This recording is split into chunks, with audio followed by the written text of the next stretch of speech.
இன்றைய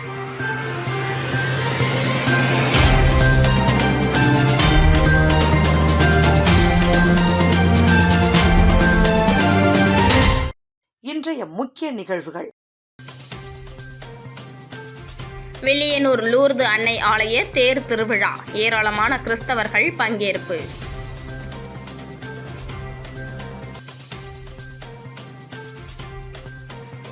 புதுச்சேரி கிரிக்கெட் சங்க தலைவராக ஜோஸ் சார்லஸ் மார்டின் தேர்வு, விரைவில் புதுச்சேரி பிரீமியர் லீக் நடத்த நடவடிக்கை.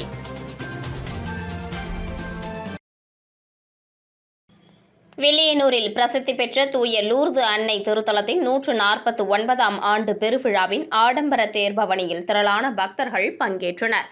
வில்லியனூரில் பிரசித்தி பெற்ற லூர்து அன்னை ஆலயம் உள்ளது. பிரான்ஸ் நாட்டின் லூர்து நகருக்கு அடுத்து உலகிலேயே லூர்து மாதாவுக்கு என கட்டப்பட்ட 2வது ஆலயம் வில்லியனூர் ஆலயம் ஆகும். இந்த ஆலயத்தில் ஒவ்வொரு ஆண்டும் ஈஸ்டர் பண்டிகை முடிவடைந்த பின்னர் வரும் சனிக்கிழமை அன்று ஆண்டு விழா தொடங்குவது வழக்கம்.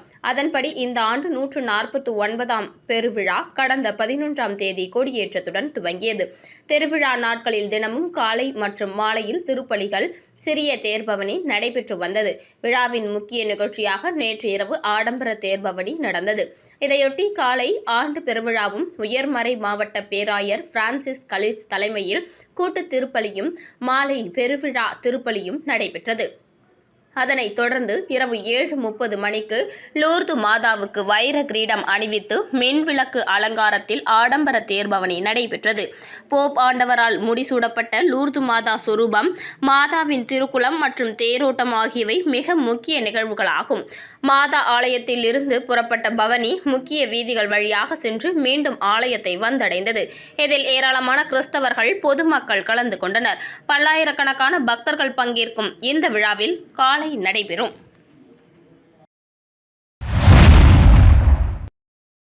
பெண்களுக்கான வாய்ப்பை தாமதப்படுத்துவது சமூக முன்னேற்றத்தை தடுக்கும் செயல் என முன்னாள் மத்திய இணையமைச்சர் முரளிதரன் தெரிவித்துள்ளார். புதுச்சேரி பாஜக தலைமை அலுவலகத்தில் நேற்று செய்தியாளர்களை சந்தித்த முன்னாள் மத்திய அமைச்சர் முரளிதரன், பாஜக பெண்கள் அதிகாரமளிப்பு மற்றும் ஜனநாயகத்தை வலுப்படுத்த உறுதியாக உள்ளது. லோக்சபாவில் நடந்த விவாதங்கள் ஜனநாயக எதிர்காலத்திற்கும் பெண்களின் பங்கேற்புக்கும் மிகவும் முக்கியமானவை. ஆனால் காங்கிரஸ், திமுக, சமாஜ்வாதி உள்ளிட்ட கட்சிகள் அரசியலமைப்பு திருத்த மசோதாக்களுக்கு எதிர்ப்பு தெரிவித்தது மட்டுமல்லாமல் நாட்டின் கோடிக்கணக்கான பெண்களை அவமதித்துள்ளனர். கிராமங்களில் ஆயிரக்கணக்கான பெண்கள் பஞ்சாயத்து மட்டத்தில் தலைமை வகித்து வருகின்றனர். அவர்கள் லோக்சபா மற்றும் சட்டசபைகளிலும் பங்கு பெற தயாராக உள்ளனர். இந்த வாய்ப்பை தாமதப்படுத்துவது சமூக மற்றும் ஜனநாயக முன்னேற்றத்தை தடுக்கும் செயலாகும். தொகுதி மறுவரையறையின் நோக்கம் இடங்களை அதிகரிப்பது மட்டுமல்ல, மக்கள் தொகைக்கு ஏற்ப சமநிலை பிரதிநிதித்துவத்தை உருவாக்குவது. தென்னிந்தியாவுக்கு பாதிப்பு ஏற்படுத்தும் என்ற கருத்து முற்றிலும் தவறானது. அனைத்து மாநிலங்களின் பிரதிநிதித்துவமும் பாதுகாக்கப்படும் என்றார். பாஜக மாநில தலைவர் VP ராமலிங்கம், அதிமுக மாநில அவைத்தலைவர் அன்பானந்தம், மேலும் மாநில மகளிர் அணி தலைவி தாமரை செல்வி மற்றும் மகளிர் அணி பொறுப்பாளர் ஜெயந்தி ஆகியோர் உடனிருந்தனர். புதுச்சேரி கிரிக்கெட் சங்கத்தின் தலைவராக ஜோஸ் சார்லஸ் மார்டின் ஒருமனதாக தேர்ந்தெடுக்கப்பட்டுள்ளார். இதுகுறித்து புதுச்சேரி கிரிக்கெட் சங்கத்தின் செயலாளர் பாபு செய்தியாளர்களை சந்தித்தார். அப்போது பேசிய அவர், புதுச்சேரி கிரிக்கெட் சங்கத்தின் பொதுக்குழு கூட்டத்தில் ஒருமனதாக லட்சிய ஜனநாயக கட்சியின் தலைவர் ஜோஸ் சார்லஸ் மார்டின் புதுச்சேரி கிரிக்கெட் சங்கத்தின் தலைவராக தேர்ந்தெடுக்கப்பட்டுள்ளார் எனவும், புதுச்சேரியில் கிரிக்கெட் விளையாட்டை மீண்டும் வலுப்படுத்துவது எங்கள் முதன்மை இலக்காகும். குறிப்பாக இம்மண்ணின் இளைஞர்களுக்கு கிரிக்கெட் விளையாடும் உரிமையை சட்ட ரீதியாகவும் அமைப்பு ரீதியாகவும் உறுதி செய்வதில் எங்கள் நிர்வாகம் முழுமையாக செயல்படும். புதுச்சேரி இளைஞரின் திறமைகளை உலக அளவில் எடுத்து செல்லும் வகையில் தரமான பயிற்சி மையங்கள், போட்டி வாய்ப்புகள் மற்றும் உலகத்தரம் வாய்ந்த மைதானங்களை உருவாக்கும் முயற்சிகள் உடனடியாக தொடங்கப்பட்டுள்ளன. 58 ஆண்டுகால பாரம்பரியமும் பெருமையும் கொண்ட இந்த சங்கத்தை மேலும் வலுப்படுத்தி BCCI உடன் இணைந்து புதுச்சேரியில் தரமான கிரிக்கெட் வளர்ச்சியை கொண்டுவர உறுதி பூண்டுள்ளோம். இதன் மூலம் இம்மண்ணின் திறமையான இளைஞர்கள் விளையாட்டுத் துறையில் ஜொலிக்க தேவையான அனைத்து முன்னேற்பாடுகளும் இந்த நிமிடம் முதல் தொடங்கப்பட்டுள்ளன. நாம் ஒற்றுமையுடன் செயல்பட்டால் இழந்த உரிமைகளை மீட்டெடுத்து புதுச்சேரி கிரிக்கெட்டை புதிய வளர்ச்சிக்கு கொண்டு செல்ல முடியும் என உறுதியையும் நம்பிக்கையும் எங்களிடம் உள்ளது. இதன் மூலம் புதுச்சேரி கிரிக்கெட்டை புதிய வளர்ச்சிக்கு கொண்டு செல்ல முடியும் என்ற உறுதியும் நம்பிக்கையும் எங்களிடம் உள்ளது. இதன் முதல் கட்டமாக புதுச்சேரி பிரீமியர் லீக் மற்றும் லீக் போட்டிகள் விரைவில் தொடங்கப்பட உள்ளன. இந்த போட்டிகள் உள்ளூர் திறமையாளர்களுக்கு தங்கள் திறமையை வெளிப்படுத்தும் மிகப்பெரிய மேடையாக அமையும் என்றார். இந்த சந்திப்பில் பொருளாளர் துரைசாமி, துணைத் தலைவர் களியமூர்த்தி, இணை செயலாளர் மைக்கேல் மற்றும் கட்டுப்பாட்டு மேற்பார்வையாளர் அரவிந்த் ஆகியோர் உடனிருந்தனர்.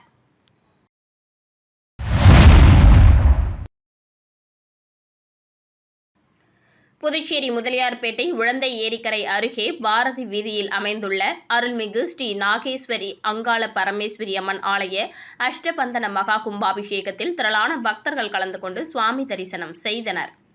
புதுச்சேரி முதலியார்பேட்டை உழந்தை ஏரிக்கரை அருகே ஜெயமூர்த்தி ராஜா நகர் பாரதி வீதி பகுதியில் அமைந்துள்ள அருள்மிகு ஸ்ரீ நாகேஸ்வரி என்கிற அங்காள பரமேஸ்வரி அம்மன் ஆலய அஷ்டபந்தன மகா கும்பாபிஷேகம் இன்று நடைபெற்றது. அதன்படி நேற்று ஞாயிற்றுக்கிழமை காலை அம்மனுக்கு விக்னேஸ்வர பூஜை, எஜமான சங்கல்பம், கணபதி ஹோமம், லட்சுமி ஹோமம், நவகிரக ஹோமம் நடைபெற்றது. அதனைத் தொடர்ந்து வாஸ்து சாந்தி, பிரவேச பலி மற்றும் முதல் கால யாகசாலை பூஜை நடைபெற்றது. முக்கிய நிகழ்வான மகா கும்பாபிஷேகம் இன்று நடைபெற்றது. அதன்படி காலை விக்னேஸ்வர பூஜை மற்றும் கோபூஜையுடன் துவங்கியது. தொடர்ந்து இரண்டாம் கால யாகசாலை பூஜை நடைபெற்றது. அதனைத் தொடர்ந்து மூல மந்திரம், ஹோமம், பூர்ணாகிதி நடைபெற்று மங்கள இசை முழங்க யாகசாலையில் இருந்து கலசம் புறப்பட்டு ஊர்வலமாக வந்து ஆலய விமானத்தில் புனித நீர் ஊற்றப்பட்டு மகா கும்பாபிஷேகம் நடைபெற்றது. தொடர்ந்து மூலவர் மற்றும் பரிவார மூர்த்திகளுக்கும் கும்பாபிஷேகம் நடைபெற்றது. அதனைத் தொடர்ந்து சுவாமிக்கு சிறப்பு அலங்காரம் செய்யப்பட்டு மகா தீபாராதனை காண்பிக்கப்பட்டது. இதில் திரளான பக்தர்கள் கலந்து கொண்டு சுவாமி தரிசனம் செய்தனர்.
குடியரசுத் தலைவரின் இலங்கை பயணம், தமிழகம், புதுச்சேரி மீனவர் பிரச்சினைக்கு நிரந்தர தீர்வு கிடைக்கும் என லட்சிய ஜனநாயக கட்சி தலைவர் ஜோஸ் சார்லஸ் மார்டின் நம்பிக்கை தெரிவித்துள்ளார்.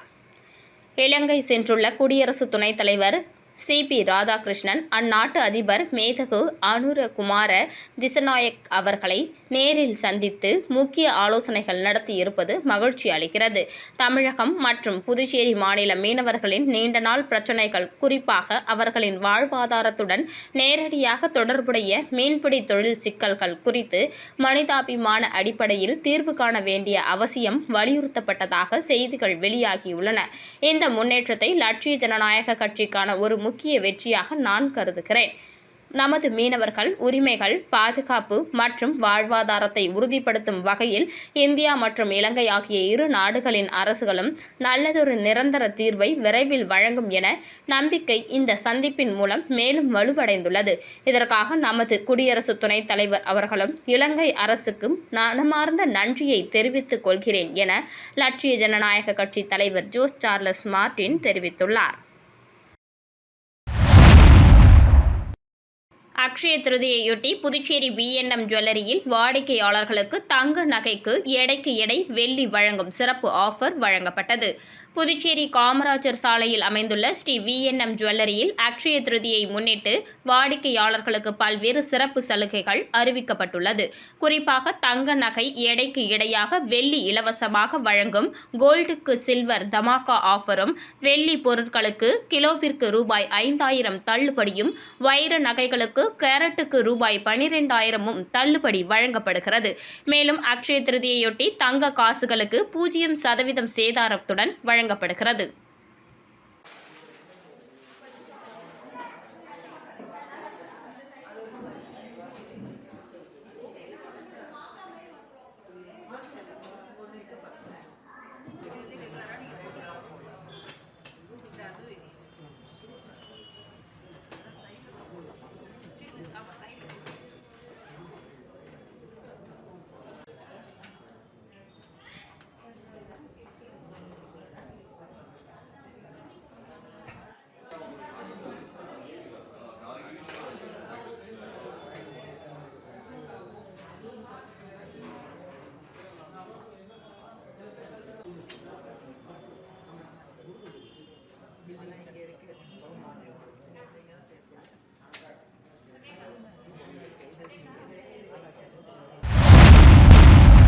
தொடர்கின்றன.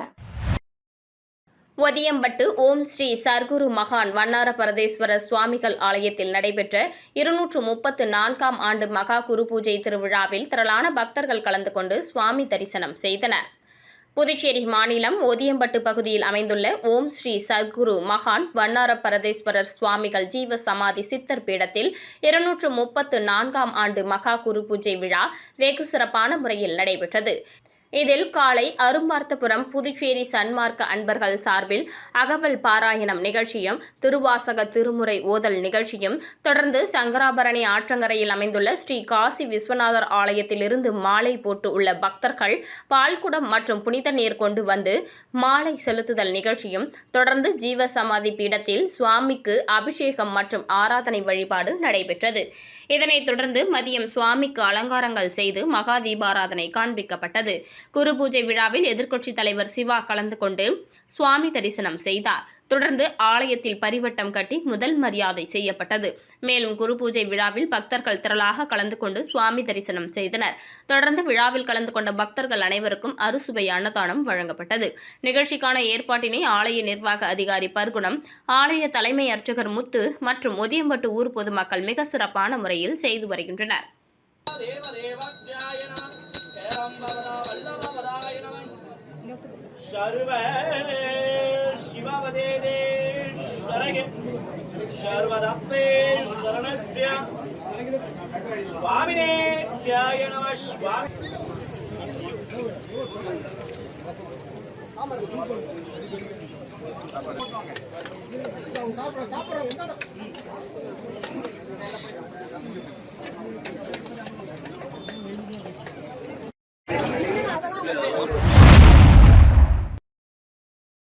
புதுச்சேரி கிரிக்கெட் சங்க தலைவராக நியமித்ததற்கு நன்றி தெரிவித்து கிரிக்கெட்டை மீண்டும் வலுப்படுத்துவேன் என லட்சிய ஜனநாயக கட்சியின் தலைவர் ஜோஸ் சார்லஸ் மார்டின் பேட்டியளித்துள்ளார். புதுச்சேரி கிரிக்கெட் சங்கத்தின் தலைவராக தன்னை நியமித்ததற்கு அனைவருக்கும் நன்றி தெரிவித்துக் கொண்ட அவர், புதுச்சேரியில் கிரிக்கெட் விளையாட்டை மீண்டும் வலுப்படுத்துவது தனது முதன்மையான இலக்கு என தெரிவித்தார். மேலும் உள்ளூர் இளைஞர்களுக்கு கிரிக்கெட் விளையாடும் உரிமை சட்ட மற்றும் அமைப்பு ரீதியாக உறுதி செய்யப்படும் என்றும் கூறினார். கடந்த 58 ஆண்டுகளாக பாரம்பரிய பெருமை பெற்றுள்ள சங்கத்தை மேலும் வலுப்படுத்த உறுதியாக செயல்படுவேன் எனவும் அவர் தெரிவித்தார். இதுகுறித்து அவர் அளித்த பேட்டியில், BCCI-யுடன் இணைந்து தரமான கிரிக்கெட் வளர்ச்சிக்கான சிறப்பு திட்டங்கள் வகுக்கப்பட்டுள்ளன என்றும் கூறினார். மேலும் புதுச்சேரி பிரீமியர் லீக் போட்டிகளை விரைவில் மெருகூட்டி நடத்த திட்டமிட்டுள்ளோம் என்றார்.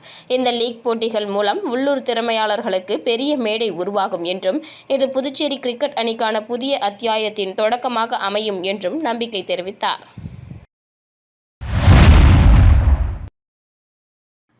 பயிரிட்டவரின் அனுமதி இல்லாமல் உயிர் பயிர்களை அழிக்க முயன்றவர் மீது நடவடிக்கை எடுக்க கோரிக்கை. காரைக்கால் மாவட்டம் கோட்டுச்சேரி மேடு பகுதியில் அமைந்துள்ள விநாயக மிஷன் மருத்துவக் கல்லூரிக்கு பின்புறம் உள்ள சுமார் 3 ஏக்கர் நிலத்தை கோட்டுச்சேரி பகுதியைச் சேர்ந்த பாலகிருஷ்ணன் என்பவர் 3 தலைமுறைகளாக பயிர் செய்து வருகிறார். இதனிடையே கடந்த 2021ஆம் ஆண்டு முதல் இந்த நிலம் குறித்து பாலகிருஷ்ணனுக்கும் நில உரிமையாளருக்கும் காரைக்கால் நீதிமன்றத்தில் வழக்கு நிலுவையில் உள்ளது. இந்த சூழலில் நேற்று பாலகிருஷ்ணனின் பராமரிப்பில் இருந்து வரும் நிலத்தில் திடீரென JCB இயந்திரங்களை கொண்டு அங்கு அவர் பயிரிட்டுள்ள பருத்தி மற்றும் உளுந்து பயிர்களை அழித்து வேலியிட முயன்றதாகவும், அப்போது பாலகிருஷ்ணன் தடுக்க முயன்றபோது அவர்கள் JCB-உடன் அங்கிருந்து ஓடிவிட்டதாகவும், உயிருடன் உள்ள பயிர்களை அழிக்க முயன்றவர்கள் மீது காரைக்கால் நீதிமன்றத்தில் வழக்கு நிலுவையில் உள்ள நிலையில் அத்துமீறி நிலத்தை கையகப்படுத்த முயன்றவர்கள் மீது நடவடிக்கை எடுக்க வேண்டும் என பாலகிருஷ்ணன் கோட்டுச்சேரி காவல் நிலையத்தில் புகார் அளித்துள்ளார். உங்கள் கைராசி கடை பாண்டி ஸ்ரீ சண்முகா தங்க மாளிகை அக்ஷய திருதியை முன்னிட்டு ஸ்ரீ சண்முகா தங்க நகை மாளிகை உரிமையாளர் கார்த்திகேயன் மற்றும் குடும்பத்தார் சேர்ந்து வாடிக்கையாளர் மற்றும் பொதுமக்களுக்கு காலை மற்றும் மதிய உணவு வழங்கினர். இதில் பொதுமக்கள், கடை உரிமையாளர் மற்றும் ஊழியர்களும் கலந்து கொண்டனர்.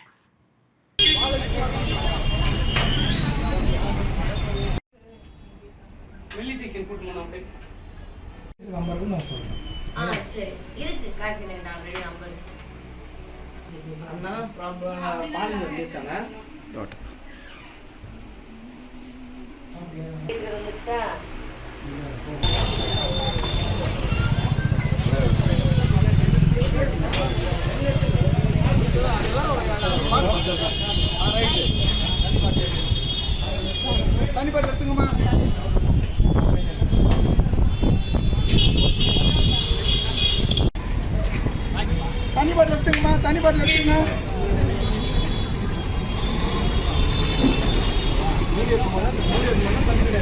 தண்ணி பாட்டில் எடுத்துங்க.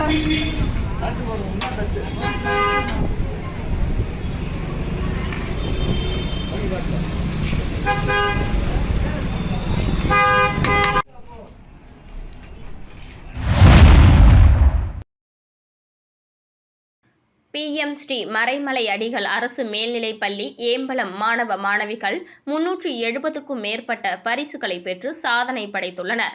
புதுவை பள்ளி கல்வித்துறையின் சார்பாக 2025-26 கல்வியாண்டிற்கான வட்டார விளையாட்டுப் போட்டிகள் நடைபெற்றன. 3ஆம் வட்டத்திற்கான வட்டார விளையாட்டுப் போட்டியில் PM ஸ்ரீ மறைமலை அடிகள் மேல்நிலைப்பள்ளி ஏம்பலம் ஹாக்கி, கோகோ, கபடி, கைப்பந்து, பாஸ்கெட் பால், பூப்பந்து, யோகா, சதுரங்கம், தடகளம் உட்பட பல்வேறு போட்டிகளில் கலந்து கொண்டு 214 முதல் பரிசு உட்பட 372 பரிசுகளை பெற்று தொடர்ந்து 2வது முறையாக இந்த வரலாற்று சாதனையை நிகழ்த்தியுள்ளது. அதனைத் தொடர்ந்து மாநில அளவில் நடைபெற்ற போட்டிகளிலும் இப்பள்ளி மாணவ மாணவிகள் கலந்து கொண்டு பரிசுகளை பெற்று சாதனை படைத்தனர். மேலும் அகில இந்திய பள்ளிகளுக்கு இடையே நடைபெறும் பல்வேறு போட்டிகளில் புதுவை மாநில பள்ளிகளின் சார்பாக கலந்து கொண்டனர். வட்டார விளையாட்டுப் போட்டி, மாநில அளவிலான போட்டி, தேசிய போட்டி, அகில இந்திய பள்ளிகளுக்கு இடையிலான தேசிய போட்டி, வருடாந்திர விளையாட்டுப் போட்டி ஆகிய போட்டிகளில் கலந்து கொண்டு சாதனை படைத்த வெற்றி பெற்ற மாணவ மாணவிகளுக்கு பரிசு வழங்கும் நிகழ்ச்சி ஐம்பெரும் விழாவாக பள்ளி வளாகத்தில் நடைபெற்றது. இந்த நிகழ்ச்சியில் பள்ளியின் உடற்கல்வி ஆசிரியை ராஜராஜேஸ்வரி வரவேற்புரை வழங்கினார். உடற்கல்வி விரிவுரையாளர் முனைவர் பழனி ஆண்டறிக்கை வாசித்து நிகழ்ச்சியை தொகுத்து வழங்கினார். இந்த நிகழ்ச்சியில் பள்ளியின் துணை முதல்வர் மகாலட்சுமி சிறப்பு விருந்தினராக கலந்து கொண்டு சிறப்புரையாற்றி சாதனை படைத்த வெற்றி பெற்ற மாணவ செல்வங்களுக்கு பரிசு வழங்கி பாராட்டினார். நிகழ்ச்சியில் பள்ளியின் விரிவுரையாளர்கள், ஆசிரிய பெருமக்கள், மாணவ மாணவிகள், அலுவலக ஊழியர்கள் அனைவரும் கலந்து கொண்டனர். விழாவின் இறுதியாக உடற்கல்வி ஆசிரியை சந்தோஷி நன்றியுரை வழங்கினார். புதுச்சேரியில் உள்ள ஸ்ரீ மகாசக்தி பரிகார வாராகி கோவிலில் அக்ஷய திருதியை முன்னிட்டு குபேர பூஜை வெகு விமரிசையாக நடைபெற்றது. புதுச்சேரி சாமிப்பிள்ளை தோட்டம் பகுதியில் உள்ளது ஸ்ரீ மகாசக்தி பரிகார வாராகி அம்மன் கோவில். இந்த கோவிலில் அக்ஷய திருதியை முன்னிட்டு குபேர பூஜை நடைபெற்றது. இதில் மலர்கள் மற்றும் ஆபரணங்களால் அலங்கரிக்கப்பட்ட வாராகி அம்மனுக்கு பாராயணம் செய்து 108 மந்திரங்கள் கூறி செல்வத்தை பெருக்க சிறப்பு பூஜை நடைபெற்றது. தொடர்ந்து வாராகி அம்மனுக்கு பஞ்சமுக ஆரத்தி காட்டப்பட்டு பக்தர்களுக்கு வெள்ளி நாணயம் மற்றும் பணம் பிரசாதமாக வழங்கப்பட்டது. இந்த குபேர பூஜையில் பக்தர்கள் பலரும் கலந்து கொண்டு அம்மனை வழிபட்டு சென்றனர். அட்சய திருதியை முன்னிட்டு புகழ்பெற்ற ஏழை மாரியம்மன் கோவிலில் DKSM குடும்பத்தினர் சார்பில் அன்னதானம் வழங்கப்பட்டது. அக்ஷய எனும் சொல் சமஸ்கிருதத்தில் எப்போதும் குறையாதது எனும் பொருளில் வழங்கப்படுகிறது. மேலும் இந்த நாள் நல்ல பலன்களையும் வெற்றியையும் தரும் என்று நம்பப்படுகிறது. குறிப்பாக மங்களகரமான நீண்ட கால சொத்துக்களான தங்கம், வெள்ளி, அவற்றினால் செய்யப்பட்ட நகைகள், வைரம் மற்றும் இது தவிர விலைமதிப்பற்ற கற்கள் மற்றும் வீடு, மனைகள் போன்றவற்றை வாங்க உகந்த நாளாகவும் கருதப்படுகிறது. இந்த அக்ஷய திருதியை நாளில் நிரவி பாலசுந்தர கணபதி ஆலயம் மற்றும் காரைக்கால் ஏழை மாரியம்மன் ஆலயத்தில் DKSM குடும்பத்தினர் தொடர்ந்து 12 ஆண்டுகளுக்கு மேலாக அன்னதானம் செய்து வருகின்றனர். அக்ஷய திருதியை என்று முதற் கடவுளான கணபதிக்கும் பெண் தெய்வமான ஏழை மாரியம்மனுக்கும் உகந்த வெள்ளை நிற உணவான தயிர் சாதம் அன்னதானமாக வழங்கப்பட்டது. இதில் DKSM குடும்பத்தினர் கலந்து கொண்டு பக்தர்கள் மற்றும் ஏழை எளிய மக்களுக்கு அன்னதானம் வழங்கினர். புதுச்சேரி கூடப்பாக்கத்தில் உள்ள சாய்ராம் வித்யாலயா CBSE பள்ளியில் 10ஆம் வகுப்பு பொதுத் தேர்வில் மாணவர்கள் 100% தேர்ச்சி பெற்று சாதனை படைத்தனர். புதுச்சேரி மாநிலம் உளவாய்க்கால் பகுதியில் அமைந்துள்ள சாய்ராம் வித்யாலயா CBSE பள்ளியில் 10ஆம் வகுப்பு பொதுத் தேர்வு முடிவுகளில் மீண்டும் ஒருமுறை தனது கல்வித்தரத்தை பள்ளியானது நிரூபித்துள்ளது. இவ்வாண்டு வெளியான தேர்வு முடிவுகளில் இப்பள்ளி மாணவர்கள் 100% தேர்ச்சி பெற்ற கிளாசிக் சாதனையை படைத்துள்ளனர். இதில் 12 மாணவர்கள் 90%க்கும் அதிகமான மதிப்பெண்ணும், 20 மாணவர்கள் டிஸ்டிங்ஷன் எனும் சிறப்பு தேர்ச்சி பெற்று கல்வித்துறையில் முத்திரை பதித்தனர். மேலும் முதல் 3 இடங்களை பிடித்த மாணவர்கள் மற்றும் 80%க்கும் அதிகமான மதிப்பெண் பெற்ற மாணவர்கள் மற்றும் அவர்களின் பெற்றோருக்கு பள்ளி முதல்வர் முனைவர் சுதா சால்வை அணிவித்தும் இனிப்புகளை வழங்கியும் பாராட்டினார். மேலும் இச்சாதனைக்கு உறுதுணையாக இருந்த ஆசிரியர்களை பள்ளி முதல்வர் பாராட்டினார். மீண்டும் இன்றைய முக்கிய நிகழ்வுகள். வில்லியனூர் லூர்து அன்னை ஆலய தேர் திருவிழா, ஏராளமான கிறிஸ்தவர்கள் பங்கேற்பு.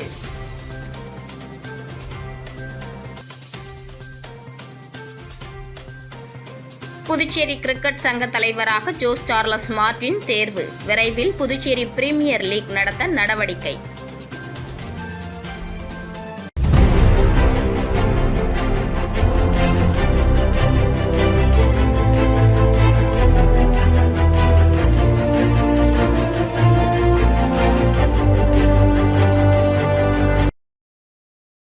செய்திகளை உடனுக்குடன் தெரிந்து கொள்ள மெட்ரோ யூடியூப் சேனலை சப்ஸ்கிரைப் செய்யவும்.